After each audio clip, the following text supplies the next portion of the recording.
Hello, everyone. Welcome back to yet another political episode. So we got to go all the way back to a week ago, because although we got new primaries in, we still have to talk about North Dakota primaries. We have the Nevada primaries.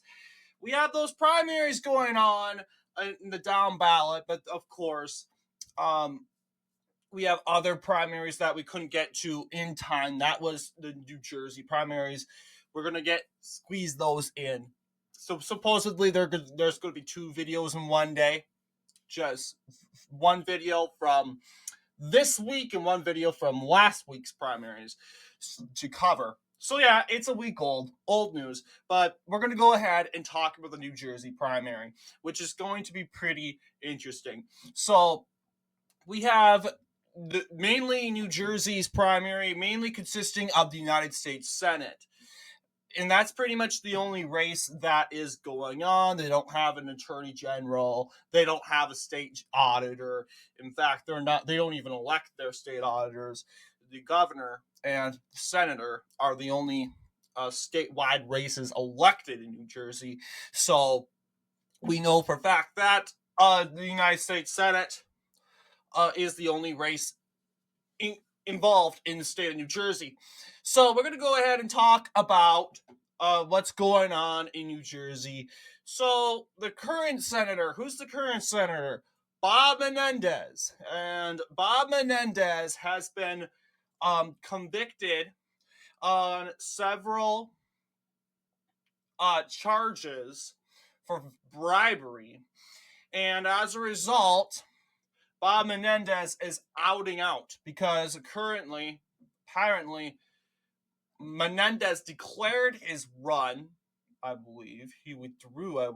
He declined. I thought he announced his run, but he made it clear he was going to run. But Menendez said, did Menendez get any endorsements? Yeah, and that's the thing. Yeah, I don't think Menendez is getting any sort of endorsement. Yeah, he's getting a lot of money, but it would be shocking if he ended up winning the whole thing. But yes, Bob Menendez is basically running as an independent because apparently the Democrats are ousting him out, because we know as a Democrat, um, Democrats are 100% perfect. They're not the party of second chances. They don't believe in second chances. Even so, they believe in, if you get indicted or convicted, they'll drop you out. They'll let you stay in the Senate, but when it comes to elections, they will throw you on the street and drive off. They don't want to reelect you. They don't want to even try because they feel that it's a risk. And that's not wrong. That's not wrong. It's good to be cautious. But then again, Republicans are going to utilize that and say, look at that. Democrats are all about their money. They're all about their victories, that they're throwing people off the bus. And that's sort of what they are doing with Bob Menendez. They'll let him stay in the Senate. They're letting him stay. They don't want to vote him out, because if they vote him out, that's one less senator. I mean, the Governor Phil Murphy, he can choose another guy. But then again, it does not make the Democrats look good. Well, either way, it doesn't make the Democrats look good either way. But regardless, Bob Menendez is forced to run as an independent, mainly Menendez for Senate. And that's his own political party. But yes, this is pretty much what he's trying to do. And the Democrats go with this guy, Andy Kim, who is a U.S. congressman from New Jersey's 3rd congressional district, like right over here. So, realistically, yes, I believe Kim would be getting a lot of votes over here in the general election because he basically represents that area. But over here, yes, it does make sense. He wins the primary regardless, defeating his opponents, Patricia Campos Medina and Lawrence Ham. And Campos Medina received 15.9% of the popular vote. Kim's best performance was in Burlington County, and that makes sense because that's the county he's technically representing, because the 3rd district entirely includes Burlington County. So, yeah, New Jersey's 3rd. Doesn't really say what counties it covers, but we know Burlington County is probably the county he most likely resides in. Yes, it has basically includes Mercer County along with Monmouth County. But this video is not about the 3rd district. It's basically where Andy Kim represents. And theory-wise and general election and predicting that general election, he's probably going to gain a lot of votes and attention here. Just keep that in mind. And as I expected, Andy Kim was his main center was in the 3rd district area. That's where he's from. That's where his name is known. You'll see he seemed to get votes everywhere. So he won regardless. He won pretty easily because Patricia Campos Medina and, as you know, Lawrence Ham, they're not politicians. You'll see Campos Medina did her best in Middlesex County. Now, Middlesex County, let's see. Essex, isn't it over here? Union.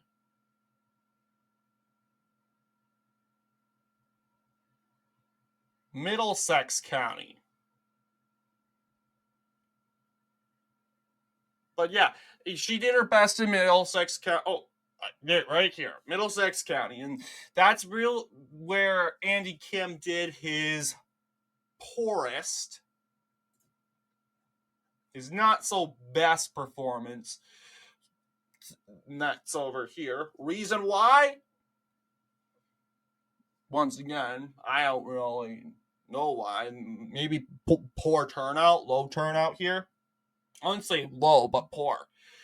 But yeah, that's sort of where Campos Medina has her traction from. There's the Mr. Ham, Lawrence Ham. His attention and his votes are coming from his best performance is Passaic County, which is right here for sure. That's influenced by New York City Metro. Not as influential as Hudson and Essex counties and even Bergen counties. But yeah, you could say Passaic County is a county which is pretty influential, thanks to New York City, as we can say here. So yes, the primary, Andy Kim, he's prone to win the general. I expect him to win the general. Is he going to win? Yes, he is. I mean, this isn't like Maryland where we have to take, where we can't necessarily say who's going to win or not. We really have to study, well, when it comes to Maryland, look at the polls and the fundraising. Well, according to a current, even though there's a left-wing split, with Bob Menendez, I don't see people backing. I mean, he's good with fundraising, but he's got $10 million in cash. Spent $7 million, but yeah, he's doing good. He has got no endorsement though. So yeah, we'll see. But as of right now, we're predicting a solid Democrat. But let's jump into the Republican primary of things. The Republican primaries were kind of influential, and it's interesting. Pretty interesting indeed. So let's talk about the positions. Curtis Bashaw has the support of the likes of state senators, along with political parties, and of course he is the nominee. It apparently, and he ended up beating the Trump-backed candidate, Christine Serrano Glasner, who ended up winning up here, the New York area. She got endorsed by Trump, along with Ben Carson, Marco Rubio, Tommy Tuberville, Matt Gaetz. So apparently, yeah, it was interesting that Curtis Bashaw ended up winning with Trump without a Trump endorsement or any sort of big endorsement of any kind. But I don't know. He's definitely an establishment sort of individual. He ended up carrying Ocean County, and that's pretty much solidifying his victory. Ocean County has tons of people, not to mention it's the most conservative county in all of New Jersey. Win that county, then in a Republican primary, you're probably prone to win. While, yes, carrying these counties up north in northern New Jersey did help Glassner in some way, it's getting her up to 38.5%, but it was not enough Republicans. They're like in the 50% range, 58% Republican each, compared to Ocean County, which is like 65% Republican. And on top of that, he did win, as you know, Atlantic, Cumberland, Cape May is also a Republican county, areas around here. So interestingly enough, so yes, it was a close race, but obviously Curtis Bashaw ended up winning this primary by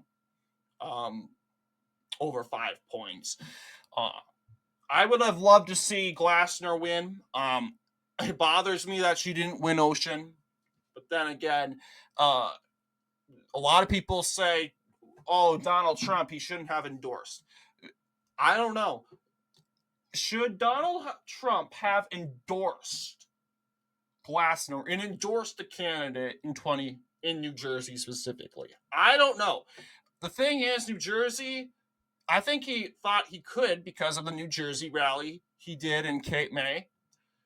So he probably thought he would pull it off. But then again, we kind of underestimate how liberal and how establishment New Jersey Republicans are.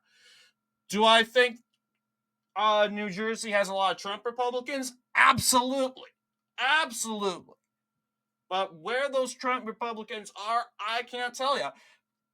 Sereno Glassner, or Christine Sereno Glassner ended up, Sereno Glassner specifically is probably from this area specifically, northern New Jersey, compared to Bashaw, probably, I don't know where he resides, but I'm thinking these counties specifically went for Sereno Glassner specifically because she is from the area, not that because she's the Trump-backed candidate.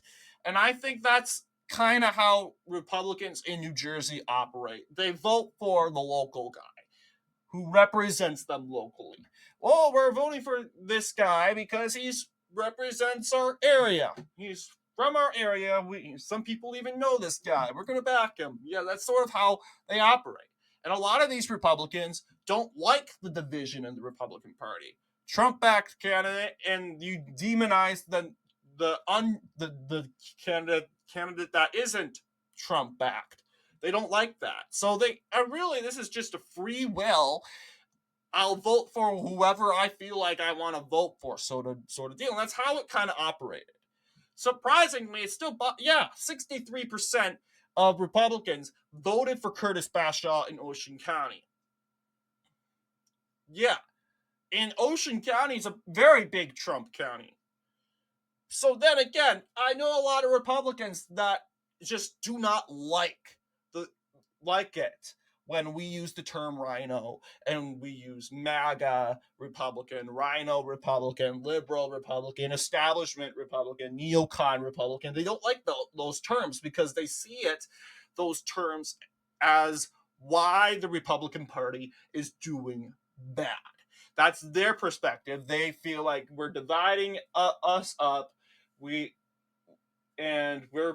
making enemies out of ourselves more so than the Democrats.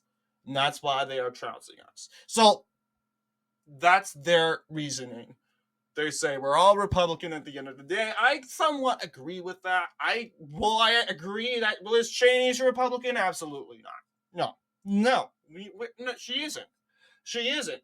There's something called a coward Republican. I will not necessarily call her a liberal, but she's definitely a coward, along with Mr. Kissinger.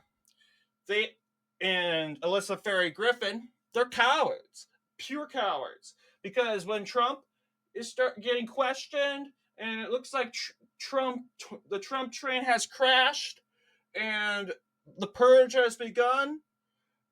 We have Alyssa Ferry Griffin and Adam Kissinger and Liz Cheney. They immediately jump ship and go on the Democrat train because they don't want to be humiliated. It makes them look dumb and weak. It really does. Chris Christie included, because these people got lots of money from Trump. Trump gave them everything. And, excuse me, then they totally screw him over. And you wonder why Trump says the things he says? It's because of people like that. People that treat him like garbage. Like Cheney. He has already Nancy Pelosi and her cult of Democrats already stabbing this guy, going after him for stupid reasons. And add his own allies, which aren't allies, they're just in for money. And they totally jump ship when it seems like, oh, my political career is done because I support Trump. No, it's just dumb. Your political career is over because you're screwing Trump over. So let that sink into Adam Kissinger and his little pond friends. But anyway, yes, looking at convention results compared to, it does make sense because Bashaw did win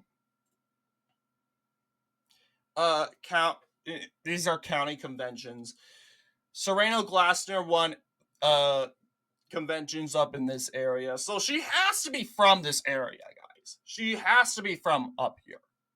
She just has to. Bashaw, I'm not saying he's from here. He's basically, majority of New Jersey liked him. But, yeah, but what do you guys think? Comparing these together. Yeah, Curtis Bashaw barely won in Burlington County. Maybe that would have made a difference. But anyway, I want to thank you all for watching, and I'll see you all in the next political episode.